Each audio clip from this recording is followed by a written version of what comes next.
Assalamualaikum warahmatullahi wabarakatuh. Perkenalkan, nama saya Charles Palupi, SPD MPD. Saya adalah dosen tetap pada Prodi D3 Anafarma pada Akademi Analis Farmasi dan Makanan Sunan Giri Ponorogo. Pada kesempatan ini, saya akan memaparkan salah satu mata kuliah yang saya ampu, yaitu Teknik Analisa Pemisahan 1 Teori. Mata kuliah ini merupakan mata kuliah wajib dengan kode mata kuliah yaitu ANF 203 yang diberikan pada mahasiswa semester 2 dengan beban 1 SKS. Sebagai dosen, saya memiliki kewajiban untuk melaksanakan Tridharma perguruan tinggi, yaitu melakukan pengajaran, penelitian, serta pengabdian kepada masyarakat. Dalam menyampaikan mata kuliah ini, saya menggunakan metode DIA, yaitu Delivery, Interaction, dan Assessment. Untuk aspek delivery adalah proses bagaimana saya menyampaikan materi pembelajaran kepada mahasiswa dengan baik dan menarik. Materi yang saya ajukan mengacu kepada capaian pembelajaran prodi yang dibebankan kepada mata kuliah Teknik Analisa Pemisahan 1 dengan CPMK sebagai berikut. 1. Mahasiswa mampu memahami dan menerapkan perbedaan kelarutan untuk memisahkan komponen campuran.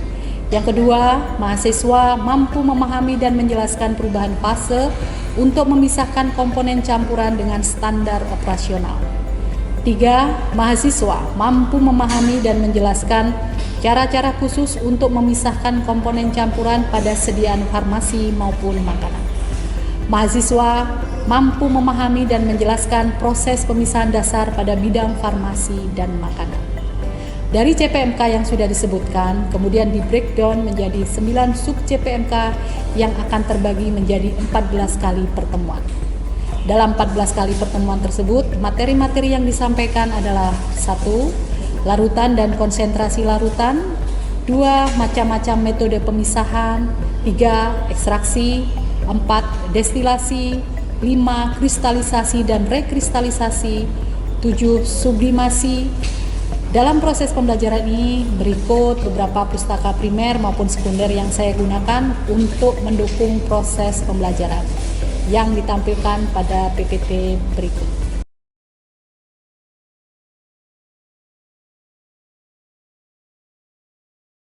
Aspek yang kedua adalah interaksi yang terjadi antara mahasiswa dan dosen dalam mencapai capaian pembelajaran. Untuk mempermudah penyampaian pembelajaran, maka saya menggunakan metode Student Center Learning. Artinya adalah pembelajaran yang berpusat pada mahasiswa, di mana pembelajaran ini menuntut agar mahasiswa menjadi aktif.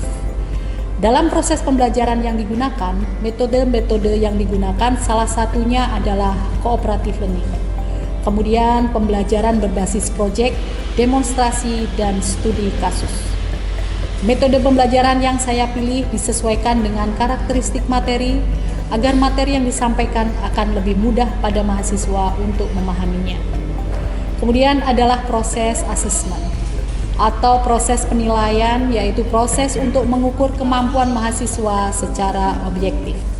Penilaian ini dilakukan secara tes maupun non-tes. Bobot penilaian adalah tugas sebesar 10%, presensi kehadiran sebesar 10%, kemudian ada kuis atau formatif sebesar 20%, kemudian UTS dan UAS masing-masing memiliki bobot 30%. Untuk proses penilaian saya sampaikan pada awal perkuliahan pada kontrak kuliah, sehingga mahasiswa mengetahui proses penilaian secara transparan. Selanjutnya saya akan menyampaikan video pembelajaran di kelas berikut.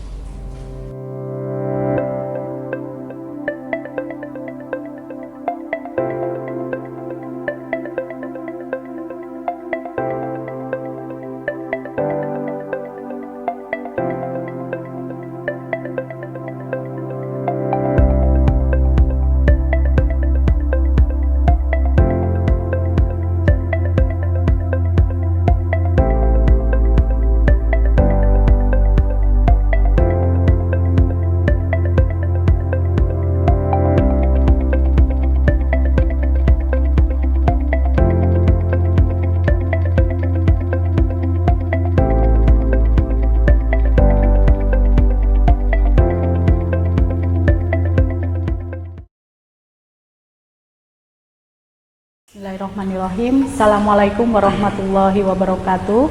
Waalaikumsalam warahmatullahi wabarakatuh. terima kasih. Sebelum kita mulai perkuliahan hari ini ya, gue salah satu dipimpin doa dulu. Silakan. Persiapan doa mulai.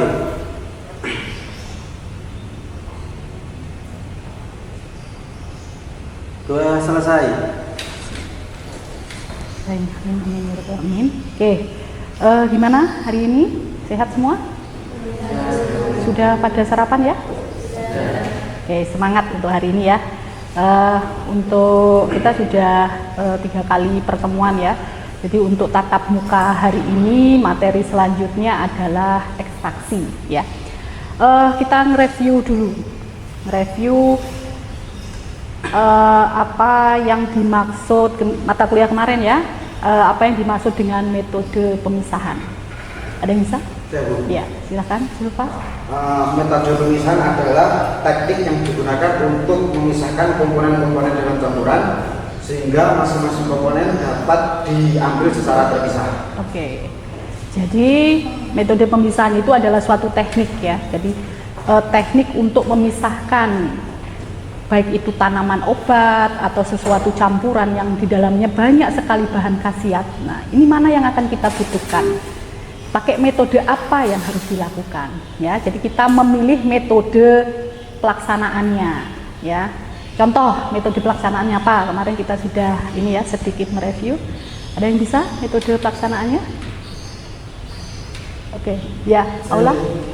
Contoh metode pemisahan adalah filtrasi, maserasi, perkolasi, kromatografi, destilasi, dan sublimasi. Oke, itu yang disebutkan Aula tadi salah satu ya. Jadi banyak metode pemisahan yang digunakan ya. Karena di sini metode pemisahan itu juga salah satu faktor kunci kalian untuk melihat apa? Kita melakukan apa? Identifikasi bahan aktif ya. Setelah kita melakukan identifikasi bahan aktif, baru kita bisa menentukan langkahnya ya. Apakah bahan pada suatu senyawa itu ada bahan aktif yang kita butuhkan, kemudian kita lakukan langkah selanjutnya dengan cara dipisahkan. Oke, salah satu tadi metode yang sudah disampaikan adalah ekstraksi ya, Ola ya. Oke, jadi capaian pembelajaran dari materi ekstraksi hari ini kalian bisa baca ya. Jadi kalian bisa memahami dan menjelaskan ya perubahan fase untuk memisahkan komponen campuran ya. Kemudian di sini mahasiswa juga harus bisa menjelaskan macam-macam perubahan fase pada proses pemisahan tersebut. Ya. Kemudian tentang ekstraksinya bagaimana? Kalian harus tahu tadi sudah disebutkan macam-macam metode pemisahan ekstraksi. Masing-masing pemisahan itu punya kriteria tersendiri. Ya. Oke, kita lanjut. Sedangkan tidak lepas dari definisinya yaitu ekstraksi itu sendiri yang sudah disampaikan tadi itu salah satu metode pemisahan. Jadi suatu pemisahan senyawa organik ya yang dari baik itu bentuknya cairan, suspensi atau padatan di mana dia akan dipisahkan dengan menggunakan pelarut yang sesuai. Pelarutnya yang bagaimana?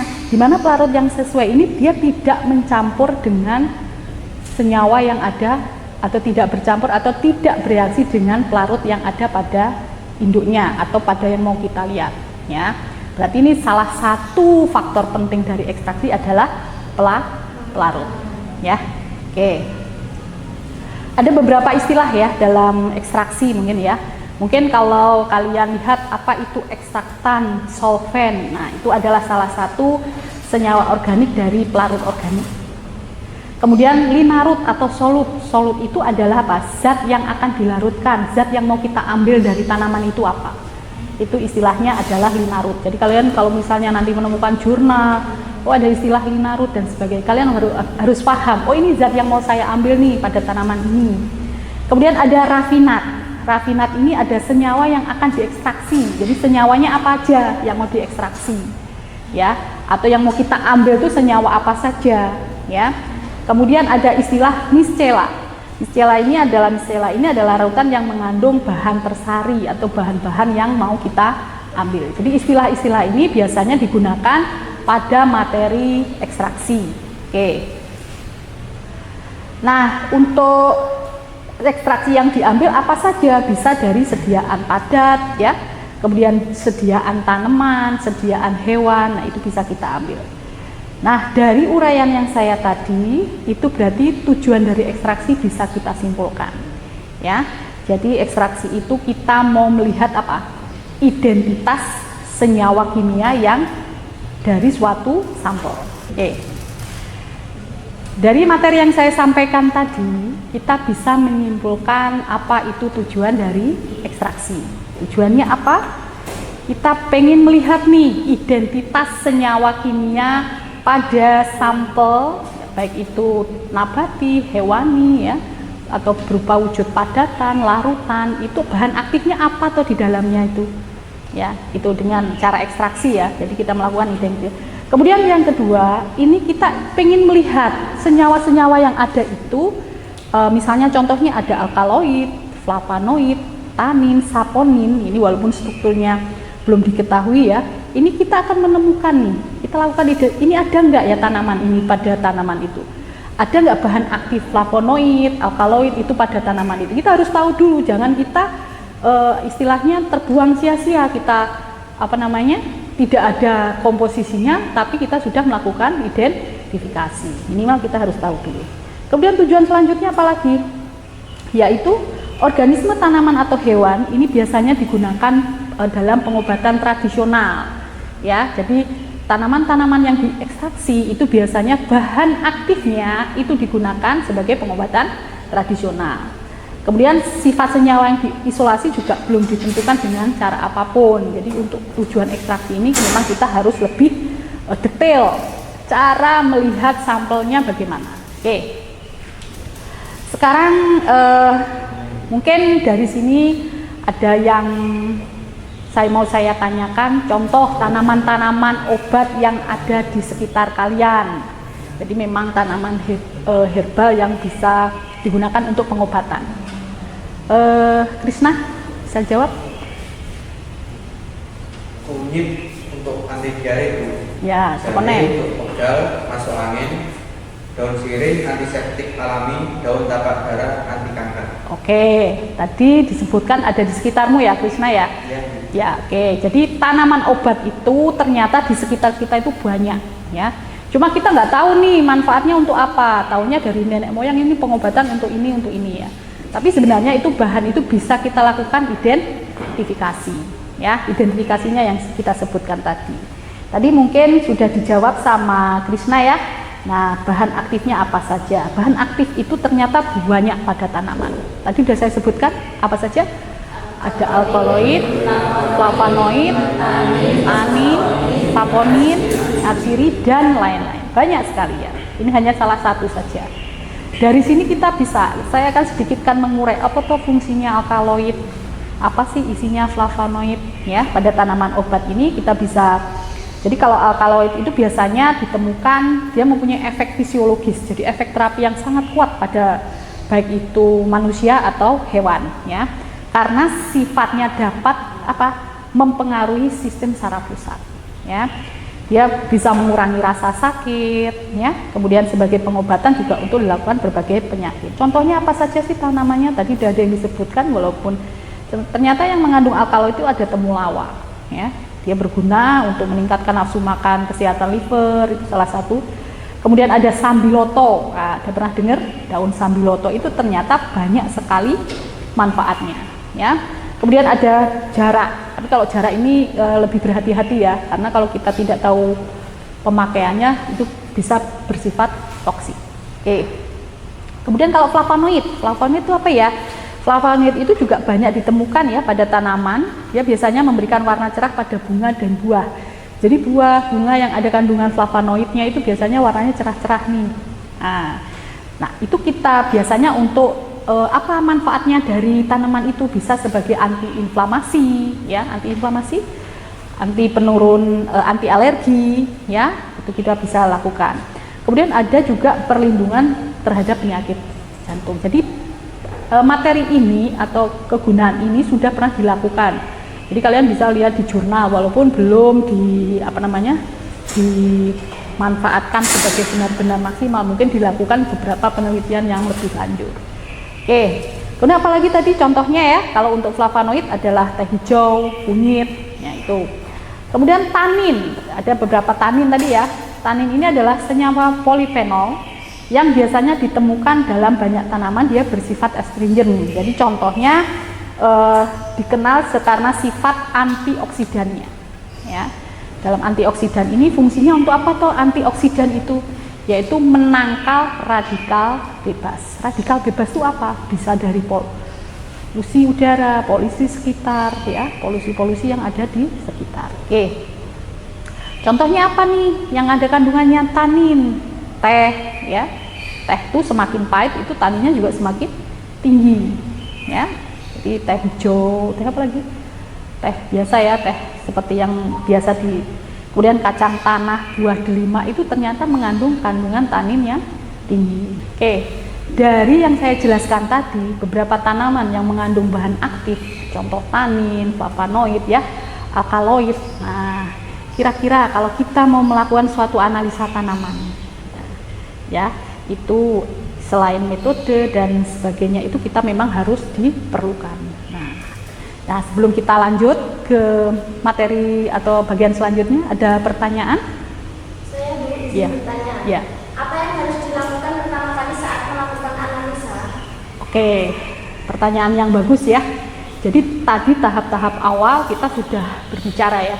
Jadi kalau misalnya kita mau melakukan analisa nih, apa yang harus saya lakukan? Masih ingat pembelajaran yang lama? Berarti yang pertama ada apa? Pengumpulan data, ya. Pengumpulan data. Pengumpulan data ini data apa saja yang kita ambil? Ya, data apa saja yang kita ambil? Pengumpulan data, ya. Pengumpulan data ini data apa yang mau kita ambil? Misalnya, oh Ibu, saya mau melakukan analisa suatu tanaman nih. Tanaman apa? Misalnya, temulawak. Berarti kita harus tahu apa? Jenis sampelnya, ya kan? Nah, sampelnya apa nih? Tanaman. Setelah itu kita mencari referensi sampel ini. Contohnya misalnya tadi temulawak ya. Temulawak. Temulawak ini komposisinya apa nih Bu? Ya kan? Nah, kita lihat komposisi temulawak. Di literatur, banyak literatur yang sudah banyak mereferensi tentang temulawak. Contoh di buku apa? Materia Medica. MMI, Materia Medica Indonesia, itu banyak jenis tanaman. Ya, dari tanaman apa. Kemudian kita cari komposisinya apa nih, atau bahan aktif yang ada di dalamnya apa. Misalnya mungkin di situ tertulis ada flavonoid, ya kan? Oke. Setelah ini kita mau melihat. Oke lah, kita mau lihat komposisi. Saya mau lihat kegunaannya, Bu. Kegunaan dari temulawak ini apa?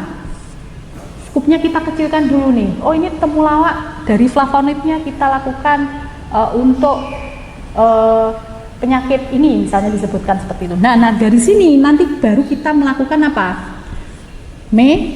Metodenya, metode pemisahan, atau kita melakukan suatu analisa. Metode pemisahan ini harus menyesuaikan apa?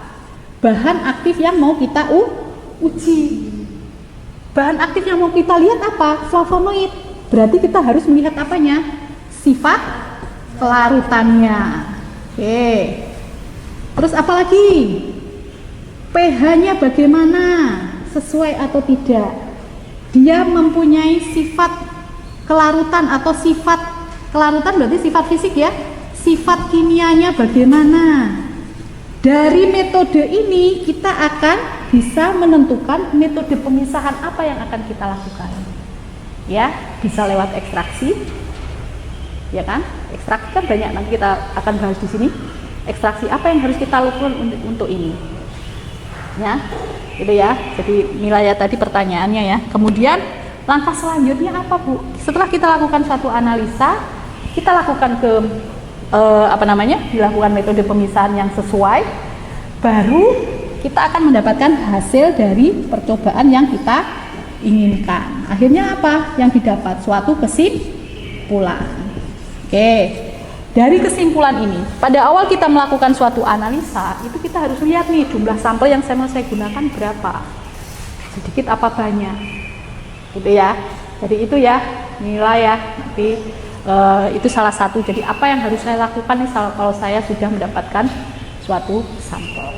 Oke ya, kita lanjut. Kemudian metode-metode ekstraksi.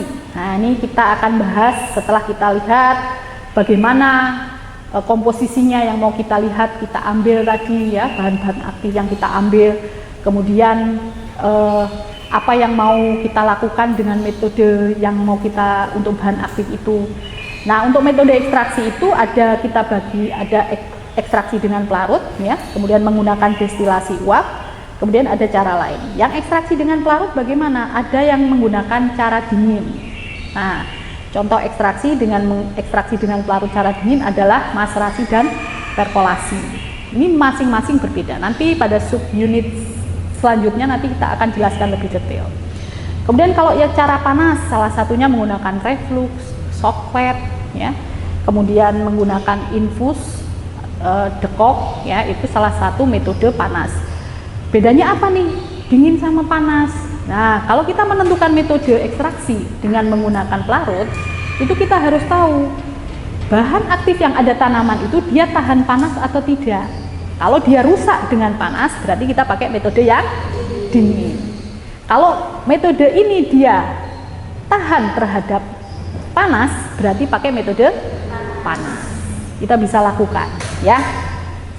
Kemudian destilasi uap. Contoh destilasi uap itu salah satunya adalah destilasi alkohol sama minyak atsiri. Jadi kita mau mengambil alkohol pada tanaman, kita mau mengambil minyak atsiri pada tanaman, itu kita melakukan destilasi. Nah, di sini destilasi uap ini biasanya dilihat dari perbedaan titik didih antara pelarut sama zat pelarutnya. Jadi kita pisahkan. Cara lainnya ekstraksi pakai ekstraksi berkesinambungan ya, superkritikal, karbon dioksida, ekstraksi ultrasonik, kemudian ekstraksi dengan menggunakan energi listrik. Itu salah satu metode ekstraksi. Tadi udah disinggung nih. Nah, metode ekstraksi yang paling penting ada pemilihan pelarut penarik. Nah, cara milihnya bagaimana nih pelarut penarik itu? Kita mau milih apa? Selain tadi dilihat dari metodenya, kita pengen melihat pelarut yang kita pilih itu daya melarut terhadap solvent itu bagaimana. Oke, dari pemilihan pelarut ini ya, kita melihat daya melarut terhadap solvent, terhadap pelarutnya bagaimana. Kemudian kemudahan pemisahan antara solut dan pelarutnya. Kemudian yang ketiga adalah resiko kebakaran atau keracunan dari pelarut tersebut. Dan dicari pelarut yang harga yang semurah mungkin, karena untuk pelarut ini memang harus kita sesuaikan. Contoh mungkin sifat-sifat pelarutan yang bisa kita ketahui, ya apa? Sangat mudah larut. Oke, apalagi selain sangat Mudah larut, ya? larut, agak sukar larut, Oke. sukar larut, sangat sukar larut, dan sangat praktis tidak larut. Praktis tidak larut. Itu tadi salah satu sifat-sifat pelarutan. Jadi kita cari pelarut yang sesuai literatur, mana nih yang sangat mudah larut terhadap bahan aktif yang mau kita ambil, gitu ya. Oke. Selanjutnya cairan apa saja yang biasanya digunakan nih untuk pelarut? Salah satunya ada diethil ether, isopropil, benzen, kloroform, etanol, ya kan? Banyak sekali bahan yang bisa kita gunakan, tapi disesuaikan dengan bahan aktif yang kita gunakan. Oke. Nah, itu tadi ya beberapa yang kita sampaikan, sedikit kita sampaikan. Dari sini saya harapkan kalian bisa melihat, atau dari pelajaran ini kita bisa kita tentukan metode apa nih yang mau kita gunakan ya.